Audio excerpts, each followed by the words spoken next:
This is Ed and Pat Sanders saying hello and welcome to African American Health Matters. Critical numbers of African Americans are dying from prostate, breast, lung, and colon cancer because it's been treated too late. Even more African Americans are affected by diabetes, Alzheimer's disease, hypertension, asthma, high cholesterol, obesity, drugs, and alcohol. And we are still needing continuing education and more about HIV/AIDS. Our surveys show we need more ways to access resources available in our community and nationally. There's a staggering number of African Americans who are not aware of drug discoveries that could save their lives through clinical trials. And Ed, we need to educate our people about the importance of clinical trials. African American Health Matters is a mobile health, text message, and multimedia outreach that provides health tips and reminders to subscribers right over their cell phones. And now we have African American Health Matters on Cyberstation USA. It's health tips for remembering to take your medication and tips on handling everything from diabetes, hypertension, and to tips on losing weight and breaking those bad habits. You can register online to receive health text messages by going to www.africanamericanhealthmatters.com. That's all one word, www.africanamericanhealthmatters.com. Or you can call our 1-800 number, 1-800-677-8441, and someone will get back with you within 24 hours to get you registered. Weight and health go hand in hand, and that is why your weight matters. Go to www.yourweightmatters.org. Diabetes health. Regular visits to your eye care professional is a must to prevent problems that could lead to blindness. Hypertension health. A great way to lower your blood pressure and combat the corrosive effects of plaque buildup is to exercise. Arthritis pain. Don't just sit there, exercise. The best time to exercise is when the inflammation has already calmed down. Heart health. If you have a dog, think of the dog as an exercise machine with fur. A brisk walk is good for both of your hearts. Heart flutters. Your heart needs vitamins and minerals that aren't in our diet. Magnesium, calcium, iodine, and B-complex are 4 heart supplements. The Patient Advocate Foundation CEO and President, Nancy Davenport Ennis, personally became involved in legislative reform when a close friend, Cheryl, was not only battling cancer, but also her insurance company, which refused to cover her clinical trial treatments. While her friend Cheryl bravely fought for her life, Nancy, with help from the Virginia Task Force for Insurance Reform, worked on reforming coverage for cancer patients. In 1994, the task force was victorious with the passage of Virginia House Bill 240. But Nancy didn't stop there. She founded the Patient Advocate Foundation. All of these cases involve patients with chronic, life-threatening, or debilitating conditions. Some need help taking on their insurance company. Others have no insurance, while others have coverage but need financial assistance to buy medicine. None of these clients will ever have to pay for the help they receive from the Patient Advocate Foundation. And the foundation is able to successfully resolve more than 98% of the cases it takes on. Well, when patients call PAF, oftentimes they have a myriad of issues that they're faced with. What they can expect from us is comprehensive, individualized services designed to help with their immediate need and also identify future needs that they may have as they move through illness back into good health. Our case managers are highly trained, they have diverse backgrounds, and when a patient calls our 1-800 number, they're immediately connected to a live case manager. The case manager does an initial assessment of their needs. We fill in an intake form where we capture all data necessary to work their case, and then that person, that case, is assigned out to a case manager based on area of specialty that will work with that patient from initial intake through full resolution.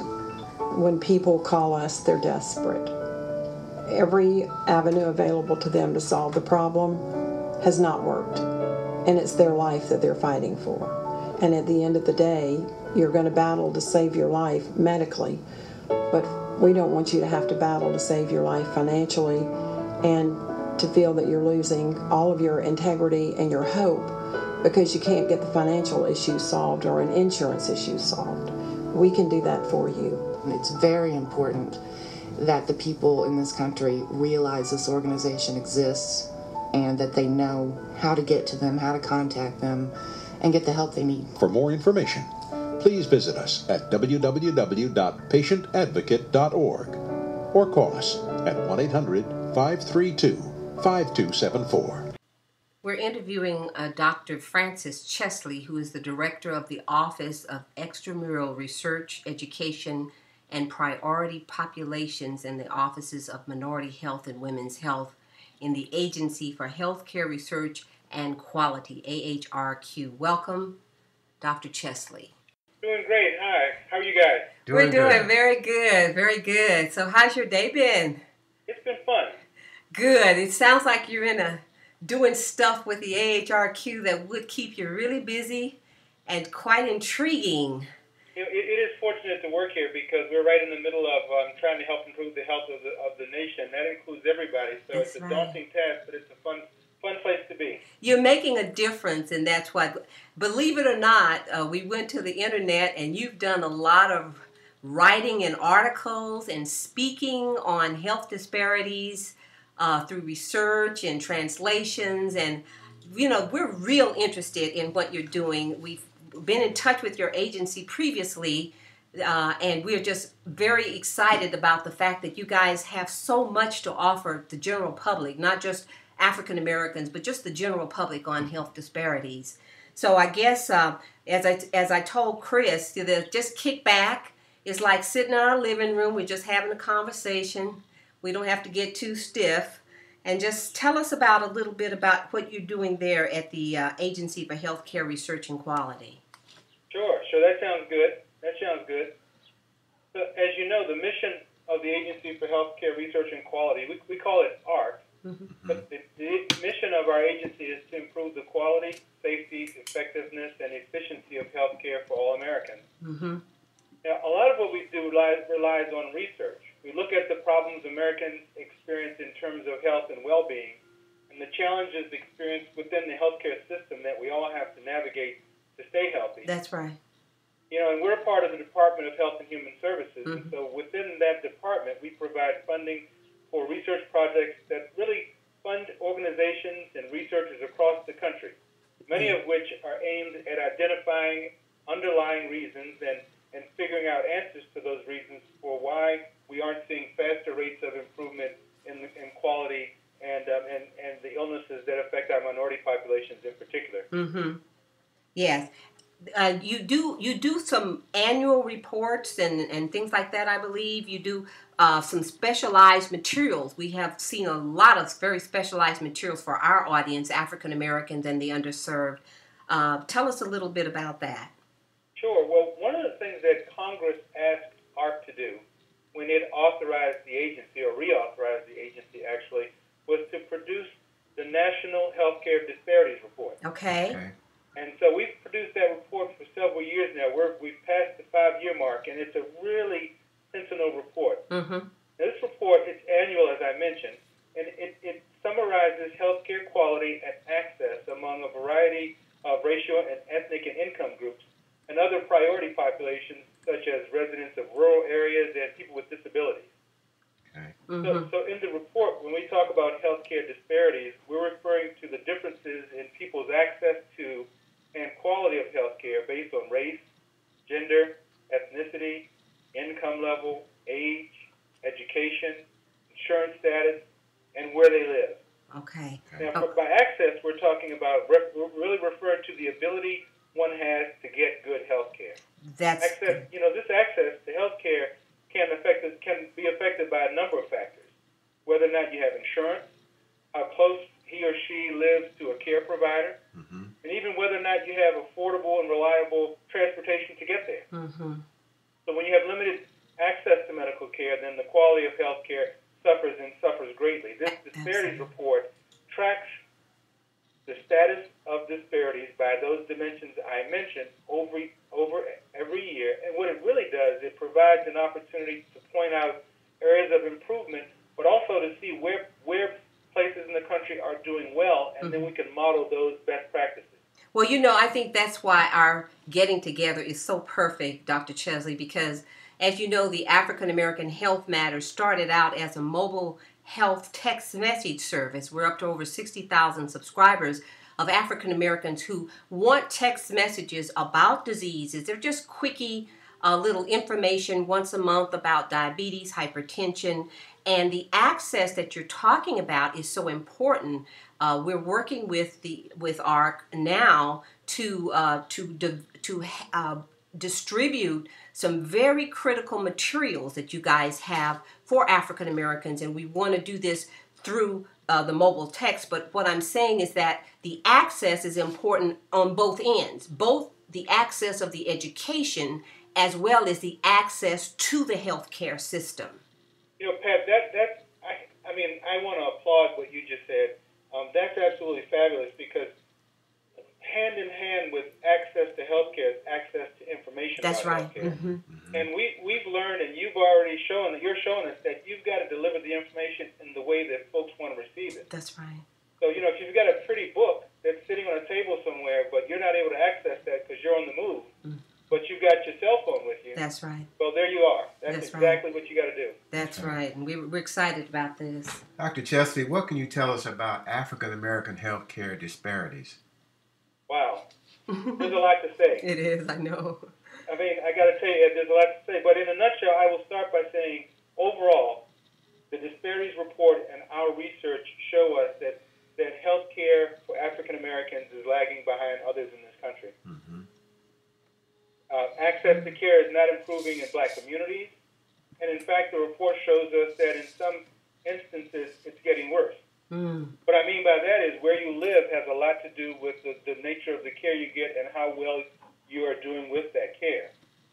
Rates of avoidable hospitalizations for chronic conditions are high, which means we got to form a real strong partnership between the patients, their families, and the providers of care. That's right. Avoid people getting in the hospital. That's right. That's right. I agree with that. And again, it goes back to getting the information and knowing about the services that they can provide. And, it is kind of depressing. Is there any good news about what's going on in healthcare disparities right now?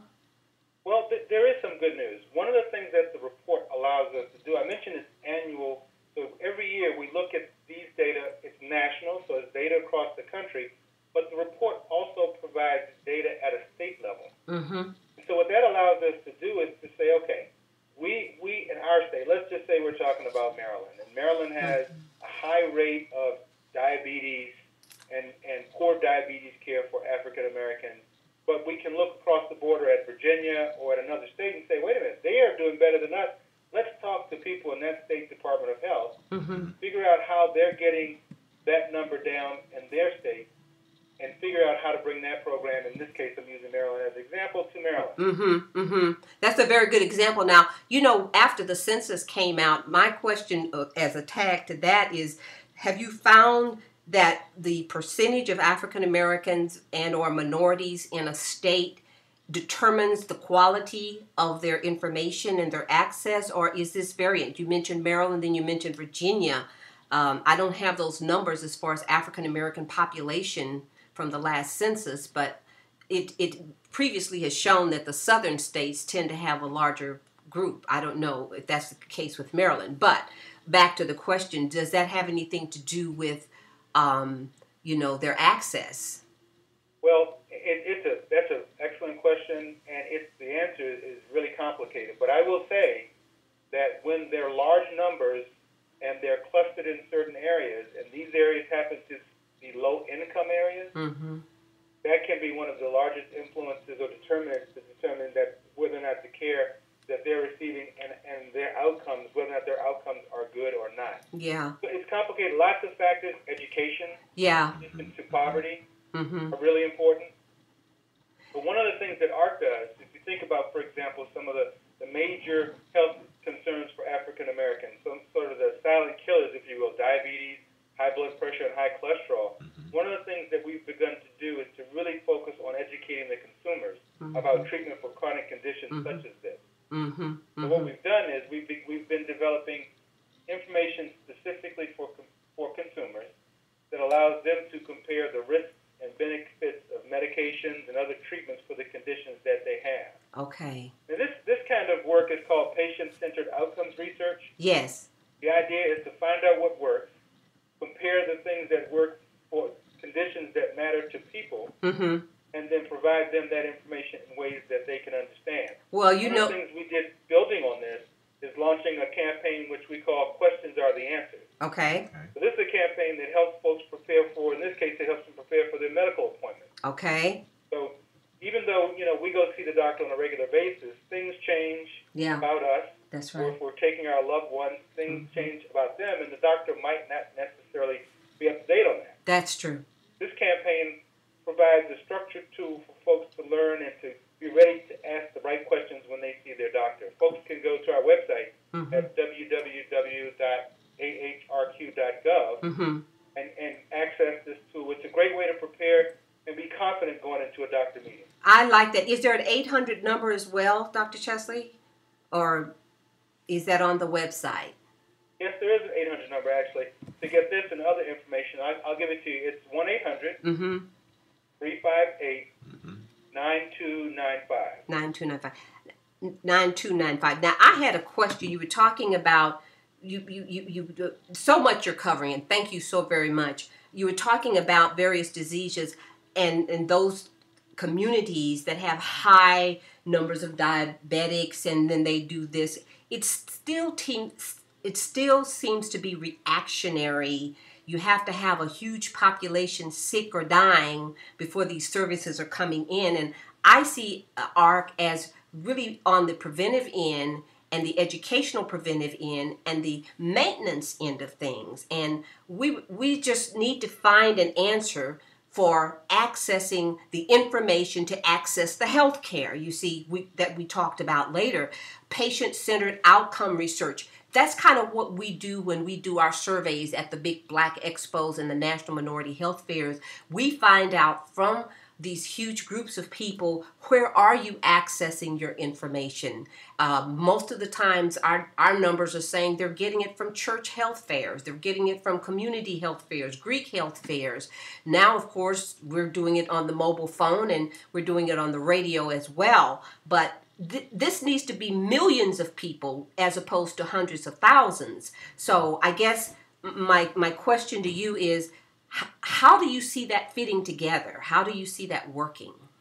Well, you're making a strong point. One of the things that we strongly believe that the challenge that you're describing is a great opportunity for what we call healthcare innovation. Yes. And it's actually, if you think about it, it's going to where people are and asking what they need in order to get healthy. So I'll just give you one quick example. Okay. We discovered a church-based program in Memphis, which is training congregational members in 105 African-American churches to be volunteer health and disease prevention educators and coordinate screening activities. Related to the priorities for those churches. Wow. So they ask the churches, what's the health issue for your parishioners, working with the pastors, obviously, and then they engage the church members in the solution. They address conditions that are very common and affect African Americans, such as diabetes, obesity, HIV/AIDS, and heart disease. But the idea here is the services are going to where the people are, rather than trying to get the people to go where the services are. And you know what? That's something else that our parent organization, 50 Hoops, and the National Physician and Family Referral, we're doing that with a program we call Fabulous 50 to Sexy at 60. And we've done it for 3 years at T.D. Jakes' Potter's House. And we usually do it in May and September. It is capacity crowd, wall-to-wall people. And we bring our doctors in and we bring our hospital. Every hospital in the Dallas-Fort Worth area are partners with us. We're doing one on Alzheimer's in May. And then in September, we're doing one on immunization. And I would love to have AHRQ to sponsor your travel and expenses in September to come here and when we're doing the immunization one and talk about AHRQ and some of the other things that we have, because the Potter's House Ministry has an excellent health ministry. We affiliate with many mega churches around the country. They have one on Alzheimer's where they actually let the caretaker bring their Alzheimer patient to the church, and they have trained nurses there, and the Alzheimer patient can leave them there for 4 hours a week while they run errands, take a nap, or whatever they need to do. And like your program that's volunteering, coordinating, screening, this is another program. I think if it were spread throughout some of the big churches would just really evolutionize the way that we're reaching folks. Don't you think? I do think so. In fact, that sounds like an invitation I can't pass up. Okay. Hard to say no. Hard to say no. You said it's in September? Yeah, in September. And what we like, again, we'd like, when I say sponsor, they take care of your travel and hotel and everything. To me, that's a sponsorship. That's better than cash for us, is having you here. There's no doubt. There's no doubt. But I wouldn't let sponsorship stand in the way. That's one of the things that AHRQ does. As I mentioned, it's getting the information out where people are, and we have a very strong dissemination outreach effort, which allows us to go to communities such as you've just described, in this case, Potter's House, and make that connection, provide that information. I'm more than happy to do that. Oh, right. I'm excited about that then. I've got that on my calendar already to follow up, and we'll get the information from your secretary and how to reach you and all that other stuff before we hang up. That sounds fantastic. Doctor, tell us, what can African Americans themselves do to improve their health care? Wow. Well, from my perspective, it's all about being an equal partner in healthcare and in maintaining wellness. So what does that mean? That means striving to maintain a healthy diet, which involves making healthy food choices, and not just the choice of food, the amount of the portion of food that one decides to have. It's also about regular exercise to maintain our weight. Because as we know, being overweight can lead to things like diabetes and heart disease. Absolutely. Now, it's not easy. It's easy for me to say, rather, we got to exercise. It's also not easy to get that done in a busy day. Oh, yeah. Oh, yeah. I often think that we forget that some basic lifestyle changes, like walking up the steps or planning to walk 30 minutes a day, can make a difference. It is. I have this little thing I do with my daughter who's about to head off to college. When we go to the grocery store or to the mall, I always park as far away from the store as I can. Yes. And in the beginning, she thought I was kind of a little crazy. But then I said, this gives us an opportunity to take a few more steps. So those little things can make a big difference. Another advantage of parking far away, you don't get as many dings on your car. Well, there is that too. That's definitely an advantage. Yeah. Some of the basic things, like remembering that many of our children don't get to the dentist every year. That's right. That's right. So remembering that annual dental visit. Remembering that our elderly family members need to have their pneumonia vaccine. Oh, Lord, yes. Our children going to school need to be up to date on their shots. That's right. That's right. Being an educated consumer and an active participant, that's what I mean by that equal partnership, is really the first step, I think, Ed, in answering that question. Okay. Well, you're right. That's step 1 and 2, because getting the educated consumer is a step all its own, and then the activity comes when you have the need. And I agree 100% with what you're saying on that.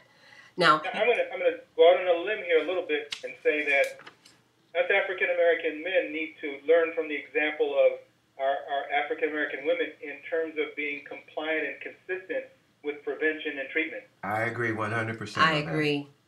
But I wouldn't make that a gender thing, because in this household, Ed is way more regimented about taking his medication and his diet and all that than I am. That's true. Well, I applaud you, Ed. He's really good about that. We do weights in the mornings, and I forget sometimes. He comes in, honey, you going to do your weights today? Oh, gosh, I forgot about that. So I hear that. Well, being consistent is very, very important. So it's something we all need to stick and stay with and just make it happen. Yeah, we sure do. I would agree. Yeah. This has really been good. A very good conversation. Would you have any parting? I think we can use this for a full show. Would you have any parting information about AHRQ, or I think there's you have some resources that you have. Tell us about that. Yeah, I'll tell you about the resources, but I want to, as one sort of parting message, I would say that as we've been talking, folks really need to stay informed about their health and wellness and talk to their doctors and other healthcare providers and remember to ask questions. You know, the idea is to go in there with a list of questions and be ready so that you can be a partner with your healthcare provider. And tell them what concerns you. I'll share a brief example. I was talking to a friend of mine who had been diagnosed with high cholesterol. And he had been diagnosed or prescribed a pill to take for it. And he said, well, I decided not to take it because when I read the side effects, I thought the side effects were too bad for me. Okay. I said, well, okay, that's fair. Did you talk to your doctor about it? Well, no, I didn't really want him to know I wasn't taking the pill. That is so typical. Yeah. It is. Yeah. We had a conversation. Next thing you know, we had a conversation with his doctor. He prescribed a different medicine. He's headed on the pathway. Wow. Now, in terms of resources, I do want to mention we have put together a special packet of healthcare resources that we want to make available for your listeners. Great. It contains a lot of useful resources to aid African Americans in taking a bigger role in their own healthcare. Great. It's a free packet. All they have to do is call that 1-800 number. It's 1-800-358-9295. Okay. When they call, all they have to do is mention African American Health Matters Kit from AHRQ, and we'll get that out to them. Oh, that's great. We thank you so much for making that available to our market. Now, that's going to make us step up our pushing because we want folks to order that for sure. Fantastic. It's a great kit. Thank you so very much. Did you know that African Americans have one of the highest rates of asthma? Asthma is a lung disease that makes breathing difficult for both young and old. Although there's no cure for asthma, it can be managed and treated so you or your loved ones can live a normal, healthy life. You can be as active as you want to be. The American Lung Association can help. Learn more about asthma and keep it under control by visiting www.lungusa.org or call us at 1-800-LUNG-USA. We want to thank our sponsors, Dendreon, American Medical Systems, Sanofi Aventis, Genentech, and C.R. Bard.